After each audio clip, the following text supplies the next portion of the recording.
आत्मचिंतन श्री गुरुदेव दत्त श्री स्वामी समर्थ। नमस्कार भक्तांनो, बघा आषाढी एकादशी आषाढ महिन्यातील अत्यंत महत्त्वाची आणि सर्वात शुभ तिथी। खरं तर प्रत्येकाच्या घरामध्ये सकाळपासून आज आषाढी एकादशीच्या व्रताला, वैकल्याला, सेवांना, उपासनेला नक्कीच सुरुवात झाली असेल। कारण आजचा जो दिवस आहे तो उपाय सेवा करण्यासाठी, भगवान श्री हरी विष्णूंना प्रसन्न करण्यासाठी, घरात बरकत आणण्यासाठी आणि आपल्या घरामध्ये असणारी जी माता लक्ष्मी आहे तिला स्थिर करण्यासाठी हा दिवस अत्यंत महत्त्वाचा मानला जातो। आजच्या या व्हिडिओमध्ये मी तुम्हाला याच आषाढी एकादशीची एक सर्वात प्रभावी सेवा सांगणार आहे, ज्या सायंकाळी तुम्हाला करायची आहे। बघा, आज म्हणजे एकादशीच्या दिवशी तुळशीचं महत्त्व हे सर्वात मोठं मानलेलं आहे। कारण भगवान श्री विष्णूंना ज्या काही आवडणाऱ्या गोष्टी आहेत त्यापैकी सर्वात महत्त्वाची आणि सर्वात पहिलीची गोष्ट आहे ती म्हणजे तुळस माता। तुळशीला भगवान श्री विष्णूंची प्रिय सखीही मानली जाते आणि तुळशीला भगवान श्री विष्णूंचा श्वासही मानलं जातं।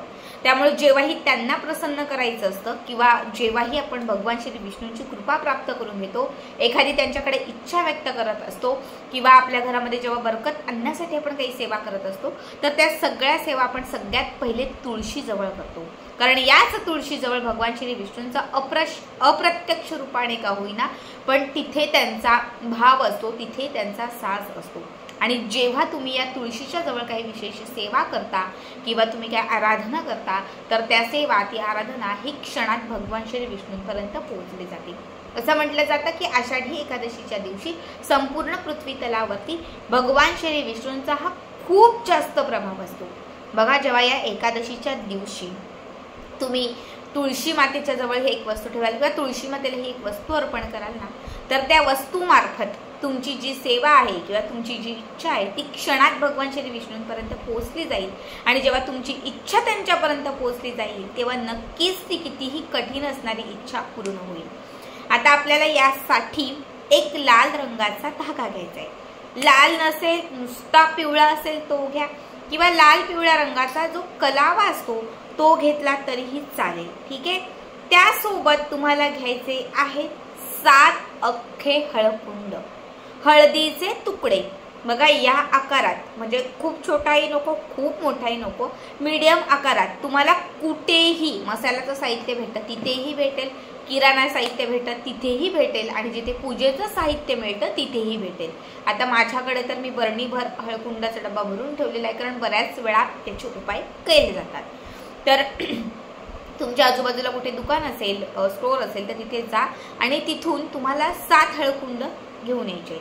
ही हळकुंड घरी आणल्यानंतर तुम्हाला त्या धाग्यामध्ये, लाल पिवळ्या धाग्यात किंवा जो धागा घेतलेला आहे त्यामध्ये 7ही हळकुंड गुंफायचे आहेत आणि त्याची एक माळ करायची आहे। सगळ्यात पहिले तुळशीच्या समोर एक दिवा लावायचा आहे।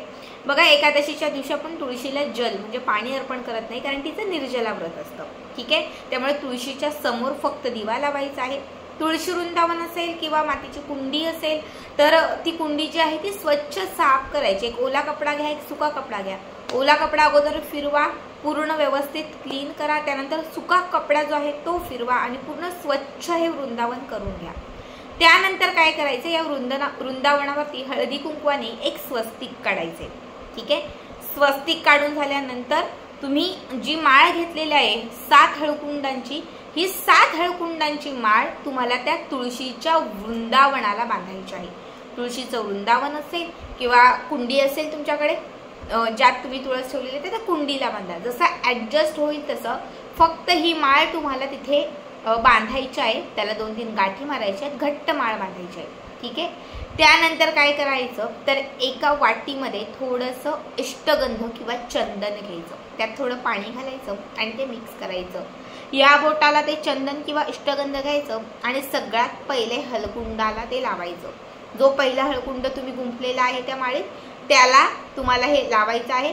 लावत असताना मनात कितीही कठीण एखादी इच्छा असेल, अपूर्ण राहणारी इच्छा असेल किंवा जी इच्छा क्षणात पूर्ण व्हावी असं वाटत असेल, ती इच्छा तिथे व्यक्त करायची आणि त्यासोबत एक वेळा विष्णू मंत्र किंवा विष्णू गायत्री मंत्र म्हणायचा। नित्यसेवेच्या पुस्तकातही आहे आणि गुगलमध्येही तुम्हाला सहज मिळून जाईल। सेकंड टाइम पुन्हा थोडंसं चंदन घ्यायचं, इच्छा व्यक्त करायची, पुन्हा विष्णू गायत्री मंत्र म्हणायचा किंवा विष्णू मंत्र म्हटला तरीही चालेल. आणि त्यानंतर पुन्हा हे जे चंदन आहे ते दुसऱ्या हळकुंडाला लावायचं. असे जे 7 हळकुंड आपण तिथे त्या माळेला गुंफलेले आहेत, प्रत्येक हळकुंड लावत पूर्ण 7 हळकुंडाला चंदन लावायचं आहे, इच्छा व्यक्त करायची आहे आणि भगवान श्री विष्णूंचं स्मरण करायचं आहे. ठीक आहे. त्यानंतर तुळशीच्या समोर लावलेला जो दिवा आहे तो तुळशीला लांबूनच ओवाळायचा आहे. उदबत्ती ओवाळायची आहे. एका वाटीमध्ये कापूर घ्यायचा आहे.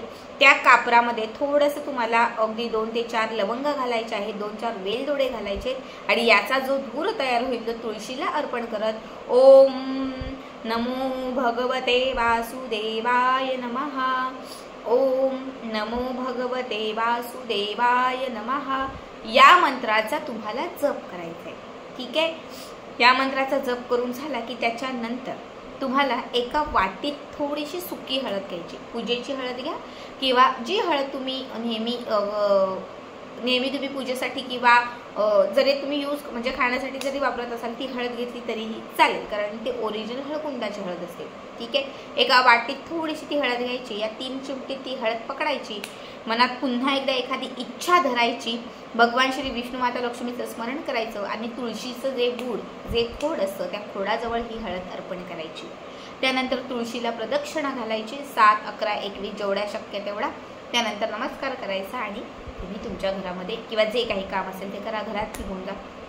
बघा, हळदीचा उपाय तुम्हाला का सांगितलाय किंवा हळकुंड का सांगितलंय, तर हळद भगवान श्री विष्णूंना सर्वात प्रिय असणारी पहिली गोष्ट म्हणजे तुळस आणि दुसरी गोष्ट जी आहे ती म्हणजे हळद. हळदीच्या सेवेने किंवा हळदीच्या उपायाने आपण भगवान श्री विष्णूंना क्षणात प्रसन्न करतो. जसं माता लक्ष्मीला लवंग अत्यंत प्रिय आहे, वेलदोडा अत्यंत प्रिय आहे, तसंच भगवान श्री विष्णूंना हळद ही विशेष प्रिय आहे. जेव्हा तुम्ही या धाग्याला हे हळकुंड बांधून जेव्हा तुम्ही हा धागा एकादशीच्या दिवशी जेव्हा तुम्ही त्या तुळशी वृंदावनाला बांधाल, म्हणजे एक प्रकारे तुम्ही जेव्हा त्या तुळशीलाच बांधाल आणि त्यामार्फत तुम्ही तुमची प्रत्येक इच्छा, प्रत्येक हळकुंडामार्फत जेव्हा तुम्ही तुमची प्रत्येक इच्छा त्यांना सांगाल, तर लक्षात ठेवा तुमची कितीही कठीण असणारी इच्छा त्यांच्यापर्यंत पोहोचेल आणि जेव्हा तुमची इच्छा त्यांच्यापर्यंत पोहोचेल तेव्हा नक्कीच ती इच्छा पूर्ण होईल. आता हे हळकुंडाची जी माळ आहे ही जवळपास 11 किंवा 21 दिवस अशीच ठेवायची. 11-21 दिवस झाले, 11 दिवसात तुमची इच्छा पूर्ण झाली तर 11च दिवसात म्हणजे 11व्या दिवशी ती माळ काढायची. समजा 11 दिवसात नाही इच्छा पूर्ण झाली तर 21व्या दिवशी ती माळ काढायची. खात्रीने सांगते 21 दिवसात 100% तुमची इच्छा पूर्ण होणार आणि होणार. 11 किंवा 21 दिवसात ती माळ काढायची. आजूबाजूला जर श्री रामांचं मंदिर असेल, भगवान श्री विष्णूंचं मंदिर असेल, जर कृष्णाचं मंदिर असेल किंवा विठ्ठलाचं मंदिर असेल, त्यापैकी कुठलंही मंदिर असेल तर त्या मंदिरात जायचं आणि ही हळकुंडांची जी माळ आहे ती त्या वृंदावनाची सोडून त्या मंदिरामध्ये जाऊन तिथे त्यांच्या चरणांना ती अर्पण करायची. तुम्ही चरणांना अर्पण करणं शक्य नसेल तर तुम्ही आजूबाजूला जिथे जागा असेल तिथे म्हणजे मंदिराच्या गाभाऱ्यात जिथे जागा असेल तिथे तुम्ही ती माळ ठेवून आलात तरीही चालेल. बघा, अत्यंत प्रभावी उपाय आहे. एकादशीचा खास उपाय आहे. प्रत्येकाने आज हा उपाय आवर्जून करा.